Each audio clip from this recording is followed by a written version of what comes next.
என்ன என்ன நீங்கள் பாட்டுக்கு விக்க கழட்டிட்டு பின்ன ஏப்பா செக்கு ரிட்டர்ன் ஆயிடுச்சாப்பா கிளம்பு ஊருக்கு போகலாம் அப்படின்னு. இப்போ ஒரு ஒரு படம் பண்ணும்போது என்ன அப்படின்னா மேக்கப் இவர் போட்டுக்கிட்டு இருக்காரு. இவர் ஒரு ரூமில் அவர் ஒரு ரூமில் அவுட்டோரில் நான் அண்ணன் கூட கவுண்டமணி அண்ணன் கூட இருக்கேன்.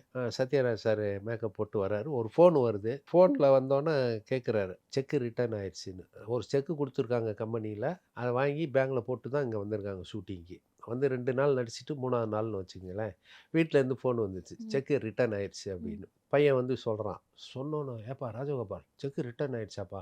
"அப்படியாண்ணே என்னண்ணே பண்றது?" "என்ன பண்றது?" அப்படின்னு விக்க எடுத்துட்டாரு. ஊருக்கு கிளம்ப வேண்டியதுதான் அப்படின்னு வச்ச விக்கெல்லாம் எடுத்துட்டாரு. எடுத்துட்டு இத வந்து துடைக்க ஆரம்பிச்சுட்டாரு மேக்கப்பெல்லாம். இப்ப சத்யராஜ் சார் வித் மேக்கப்போட உள்ள வராரு. வந்து "என்ன என்ன மணி அண்ணே என்ன என்ன நீங்க பாட்டுக்கு விக்க கழட்டிட்டு பின்ன ஏப்பா செக் ரிட்டர்ன் ஆயிடுச்சாப்பா கிளம்பு ஊருக்கு போலாம்" அப்படின்னு. "எப்போ வந்தது ஃபோனு?" "ஃபோன் வந்ததா வீட்ல ஒய்ஃப் சொன்னாங்க." "இப்ப தானே வந்தது. எனக்கு நேத்தே வந்துருச்சு தகவல்." அப்படின்னா. "அப்புறம் நேத்தே வந்துச்சு நான் நடிச்சுக்கிட்டு இருக்கீங்க." "வேற என்னங்க பண்றது? இப்ப வந்து படங்கள் நெறைய பேருக்கு கிடையாது. நம்ம 2 பேரும் வந்துட்டோம். அங்க ஊர்ல என்ன பேசிக்குவாங்க சென்னையில, மத்த நடிகர்லாம், அட சத்யராஜ், கவுண்டமணிலாம் ஜாலியா போய் நடிக்கிறாங்கன்னு. அப்படி இருக்கும்போது நம்ம மேக்கப்ப கலைச்சிட்டு செக் ரிட்டர்ன் சொல்லிட்டு ஊருக்கு போனோம்னா, போகணும் சத்யராஜ் போயி இல்ல போயி அப்படிங்கிறார். 2 பேரும் சிரிக்கிறாங்க. எனக்கு சிரிப்பு தாங்கல. இல்ல போய் சும்மா தானே இருக்கணும். அதுக்கு இங்க நடிச்சுட்டு போயிடலாம். கம்முனு இருங்க.